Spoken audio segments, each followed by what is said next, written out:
어저께 대통령실이 브리핑을 해서 대통령이 직무 정지되어 있는데 85일 만에 브리핑을 했어요. 저 장면이거든요. 아니 브리핑 어쩌고저쩌네. 그러니까 쟤네들은 왜 브리핑 하냐면요. 저 사람이 지금 저출생 대응 수석 유햄인데 나와가지고 우리 정부 잘하고 있어요. 출산율이 지금 반등했다고. 윤석열 대통령이 정치를 잘해가지고 출산율이 올라갔다고. 어처구니 없습니다 진짜. 뭐 90년대생 여성들의 어떤 출생률이 높아서 단기적으로 올라간 것이다. 반짝. 이러한 평가가 많고요. 네. 사실은 윤석열 정부 자체가 지난 3년간 욕이란 욕은 다 먹다 보니까 뭐만 건수만 있으면 저렇게 나와서 자랑하려고 합니다. 사실 보면은 대왕고래 그렇지. 이것도 사실 제대로 알아보지도 않고 발표부터 하지 않았습니까? 웬 떡이냐 싶어서. 그래서 뭐 어떻게 보면은 이해가 갈 법도 하지만 지금 내란을 막지 못하고 저렇게 있었던 비서관들이 뭐가 잘났다고 저렇게 또 앞에 국민 앞에 나서는지 조금 이해할 수 없는 상황입니다. 그러니까요. 저 출산율 올라간 거는 이게 무식해서 그런 거야. 코로나 기저효과예요. 이 성장률이 마이너스였다고 쳐봐봐. 그러면 그 다음에 올라가면 기저효과 때문에 확 뛰잖아요. 지들이 잘해서 그런 게 아니라 코로나 때 사람들이 애를 많이 안 낳았어. 코로나가 상황이 저보고 이렇게 잦아들었잖아요. 집에만 있으라고. 그러니까 워낙 출생률이라고 하는 게 맞죠. 낮았는데 갑자기 몇 년 지나서 높아지니까 이거를 지들이 잘해서 오라고. 아, 나 진짜. 근데 이게 계엄 이후 첫 대통령실 브리핑이었거든요. 근데 계엄을 진행했다가 안 돼가지고 지금 대통령이 탄핵이 된 상태에서 대통령실이 아무런 문제가 없었다는 듯이 브리핑을 한다는 것 자체가 너무 이상한 거잖아요. 지금 고개 팍 숙이고 엎드려 있어도 모자랄 판인데 내부에서는 이렇게 돌아가는 게 대통령이 없어도 지금 누군가에 의해서 대통령실은 돌아가고 있다. 그렇기 때문에 누군가를 임명도 하고 지금 돌아가고 있는 거예요. 근데 그것도 맞을 수 있어. 정답인데 나는 다르게 봤어요. 뭐냐면 윤석열 곧 돌아올 거니까 맞아. 우리 미리 판 깔아놓자 이렇게 봤다는 거예요. 그러니까 내부에서는 정확하게 그렇게 예측하고 있는 거예요. 저는 지금 전국에서 일어나고 있는 폭력적 그런 집회의 배후에 대통령실 행정관이 있을 수도 있다. 그런 합리적인 의심을 하고요. 그리고 이 사람들은 엎드려 있는 것 플러스 검경의 수사를 받아야 되는데 네. 이게 굉장히 미흡합니다. 네. 그러니까 지금 저출생 대응 수석은 저렇게 말했고 대변인실에서는 서면 브리핑을 했는데요. 대통령의 개헌 의지가 실현돼 온다는 얘기죠. 우리 정치가 과거의 질곡에서 벗어나 새로운 시대가 열리길 희망한다. 지금 아무 일 없었다는 듯이 저러고 있는 거잖아요. 뭐 요거 글자 몇 개만 바꾸면요. 윤석열을 파면하고 새로운 시대가 열리길 기원한다 이렇게 받아들이면 될 것 같습니다. 아무튼 염치가 없네요. 김칫국부터 마시고 있죠 지금. 염치가 없는 자들이요. 그리고 이런 보도 하나 있었어요. 윤석열이 있잖아요. 헌법재판소에서 한 500가지 거짓말을 했습니다. 그중에 하나만 짚어드리면 한번 볼까요? 그러니까 거대 야당이 심각한 삭감한 국방 예산은 우리 군의 눈알고 같은 예산입니다. 북한 핵과 미사일 기지를 선제 타격하는 킬체인의 핵심인 정찰자산 예산을 대폭 삭감했습니다. 핵심 전력인 지휘 정찰 사업 예산을 2024년 대비 4,852억 원 삭감했고 전술 데이터 링크 시스템 성능 개량 사업은 무려 78%를 삭감했습니다. 이거 거짓말이에요. 왜? 민주당하고 국민의힘하고 합의해서 삭감한 게 하나고 두 번째는 지들이 애초에 삭감한 게 두 개인데 여기서 민주당 탓을 하고 있어 지금. 근데 이렇게 삭감한 국방 예산이 우리 군의 눈깔 같은 예산이라고 이렇게 이야기를 했었는데 그런 눈깔 같은 예산에 대해서 왜 대통령은 정확하게 보고 있지를 못하느냐. 그러면 자기 눈을 자기가 팠다는 얘기인가요? 그러니까요. 자기 눈을 자기가 팠다는 얘기인데. 저 서류에서 보는 것처럼 저게 지금 정부에서 나온 예산안인데 지휘 정찰에서 4,852억 원을 없앤다라는 뜻인 거예요. 저 앞에 세모가. 근데 이 감액은 작년에 주요 산업이 대체적으로 마무리가 됐고 올해 신규 사업이 없어서 정부에서 알아서 저렇게 삭감하겠다고 한 거거든요. 그래 놓고 민주당이 삭감했다고. 그러니까. 아니 팩트 체크가 안 되는 건지 아니면 의도적으로 거짓말하는 건지 살려두면 안 돼요. 나는. 저거는 할 짓이 아닌 거야. 왜 거짓말을 헌법재판소에서까지 합니까? 하긴 윤석열은 뭐 취임해가지고 지금까지 입만 열면 거짓말이었지. 저런 자료들은 윤석열 내란숙의 자신이 썼거나 변호사들이 썼다기보다는 대통령실의 조력을 받을 가능성이 큽니다.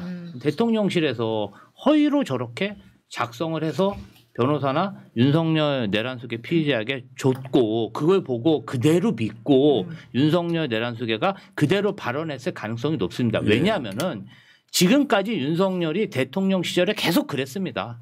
본인은 진실인지 거짓인지 모르고 그냥 맨날 저렇게 헛소리를 했습니다. 근데 우리는 저거를 가지고 정부 서류까지 이제 자료까지 보면서 비교를 해서 이건 아니라는 걸 얘기를 하잖아요. 근데 윤석열이 저렇게 말한 부분만 떼가지고 극우 유튜버에서 봐라. 민주당이 예산 삭감해서 우리 국방이 이렇게 거덜났다라고 주장을 하면서 완전 땔감으로 쓰기에 너무 좋은 거죠. 맞아요. 그렇죠. 그게 그러니까 문제죠. 제가 말하면 생각 없는 그거들은 그대로 믿고 야 민주당 예산 삭감할 때 아니에요. 좀 더 정확히 말하면 민주정부는 국방에 제일 신경 쓴 나라예요. 정부예요. 문재인 대통령 때 세계 국방력 세계 5위가 된 그러니까 대한민국이 당군 할아버지 때부터 지금까지 가장 세계적 위상이 높은 게 문재인 정부 때거든요. 그때 국방력이 가장 높았다고. 그러니까 경제, 국방 이건 민주당이 원래 잘하는데 저런 식으로 이제 헛된 거짓 선동을 대통령이란 자의 입에서 씹으리는 거야. 진짜 입만 열면 거짓말이라는 게. 아유. 어저께 그 경향신문인가 보도에서요. 보수 인사들의 윤석열 최후 진술 평가 이런 게 있었습니다. 이석현 전 법제처장 개헌은 차기 대통령의 몫이다. 윤석열식 내로남불 헌법 해석이다 이렇게. 그다음에 정규재 간첩 캠페인으로 6080 노인들 방어벽 세우려 한다. 아, 그렇죠. 그 사람들한테 그게 먹히거든. 평생 우리 같은 사람 지나가면 길거리에서 저 빨갱이라고 하잖아요. 너무 적나라한 표현이네요. 7080 노인들을 폐부로 찔러는. 그렇죠. 진짜. 다음에 조갑재 특수부 검사의 가장 타락한 모습을 보여준다. 이거 너무 팩폭인데요. 이게 있잖아요.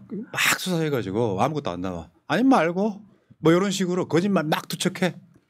그거고 윤여준 전 환경부 장관 뭘 잘못했는지 모르고 억울하다는 생각만 꽉 차 있다. 요건데 빨리 탄핵해야 되고요. 오늘 그 헌재에서 마은혁 헌법재판관 후보자 국회 권한 침해한 거 맞다 이렇게 했는데 애매해요. 그거 침해한 건 맞는데 요거 임명권자는 최상목이기 때문에 최상목이 네가 임명하든지 말든지 이런 느낌이에요. 아 근데 이제 와서 임명하면은 안 되지 않아요? 지금 임명하면 안 된다고 생각합니다. 그러니까 어차피 저 마은혁을 9명에 넣어서 하지는 않을 거고요. 지금 현재로서는. 근데 예를 들면 지금까지 최상목이가 여기 합의가 안 됐으므로라고 거부권을 행사했는데 뜬금없이 여기서 갑자기 행사해야지 하는 건 좀 우습고요. 어차피 마은혁은 헌법 심판하는 헌법재판관에서 제외될 가능성이 매우 높다고 생각해요. 이 건 끝나고 임명되는 게 맞는 것 같아요. 그리고 다음 탄핵도 엄청 많이 있잖아요. 그러니까 이건 신경 안 써도 될 것 같고 선관위에 대해서 막 그 윤석열 정부가 감사하고 이랬던 거 다 위법이야. 니들은 거기 감사할 권한이 없어. 왜? 선관위에다 국정운동원 해가지고 막 점검하고 그랬잖아요. 그거 다 위법이다 이렇게 나왔고요. 자, 알겠습니다. 어쨌든 윤석열은 빨리 내려오는 것이 도움이 될 것 같다 이런 생각이 듭니다. 국가를 민족을 위해서라도 윤석열은 빨리 내려왔으면 좋겠습니다. 지겹습니다 진짜. 다음 주 3월 중순에는 거의 확실하다. 나겠죠. 다음 주. 근데 윤석열은 제가 어제 방송에서도 말씀드렸지만 이 탄핵 심판이 기각될 거라고 믿고 있을 것 같습니다. 그렇게 생각하지는 않지 않을까요? 내가 말했잖아. 나도 계엄 이후에는 윤석열은 그렇게 생각 안 하기로 했어. 정신병자의 생각을 그 정상인이 어떻게 평가를 하냐고. 망상은 확실히 있는 것 같아요. 망상에 사로잡혀 있는 것 같더라고요. 그러니까 이런 거지. 대통령실이 막 움직이는 거 있잖아. 뭐 이런 자화자찬하고 이러는 거. 이렇게 열심히 했는데 자 우리 돌아올 걸 예상하고 정상 업무에 들어갔다 이렇게 표하는 게 맞죠. 아니 윤석열은 그렇다 치고 대통령실에 있는 그런 비서관들은 뭡니까? 같이 망상에 사로잡혀 있는 건가요? 그게 아직도 충성을 하는 걸까요? 박근혜 때랑 똑같은 것 같아요. 박근혜가 탄핵 위기에 있었을 때도 탄핵 그 판결이 나는 날에 파티와 케이크 준비하면서 박근혜 돌아올 거라고 준비를 했었다고 하는 거잖아요. 그때랑 지금 똑같고 이렇게 직원들을 단속해야지만 자기를 끝까지 따라주고 지켜줄 거라는 이것 때문에 못 놓는 것 같아요. 실제로 대통령실 많이 떠났다잖아요. 지금 내가 봤을 때 폐허야. 영업합니다지만 폐허야. 공무원들은 많이 원대 복귀를 했다고 하더라고요. 지금 상황이. 파견 많이 나갑니다. 대통령실로. 원래.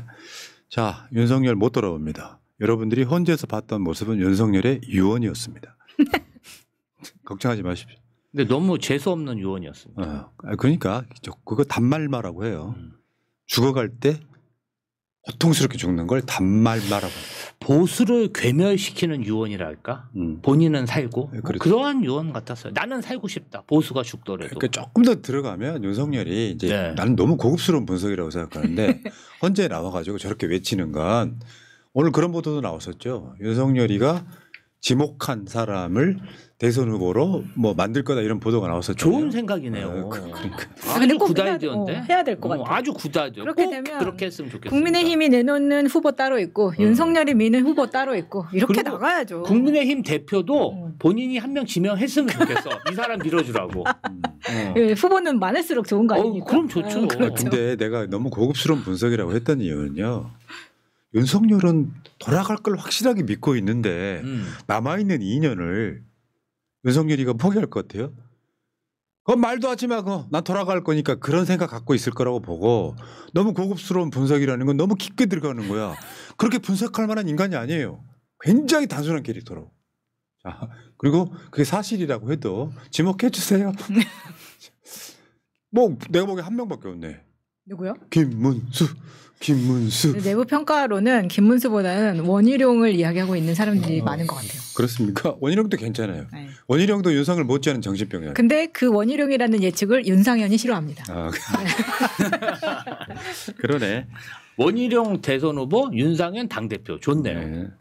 자, 그래도 윤석열을 안 보니까 이제 좀 마음이 편해졌어요. 방송하는 것도. 자, 여기까지 하시고요. 구자 형님, 구자 형님은요, 누군가가 구자 형님을 부를 때 형님이라고 부를 수밖에 없는 이상한 분이에요. 구자 형님, 지금의 대한민국 대통령은 서결이가 아니고 건의기에 대통령실에서 저런 이야기를 발표하는 거고 최상목과 검찰도 설설 기고 있는 겁니다. 하루빨리 건의부터 잡아드려야 합니다. 그러겠죠. 뭐. 맞습니다. 근데 윤석열이 파면될 거라고 믿는 사람들보다 대통령실과 국민의힘에서는 기각될 거라고 믿는 사람이 많으니까 헛꿈 꾸다가 단말말을 하다가 윤석열이 파면되면 그때부터 멘붕 오는 거예요. 김건희 씨는 조선일보를 폐간하게 그렇게 좀 두고 폐간시키면 잡아들이는 건 어떨까요? 목숨을 건다는데. 써먹고. 자, 알겠습니다. 여기까지. 네.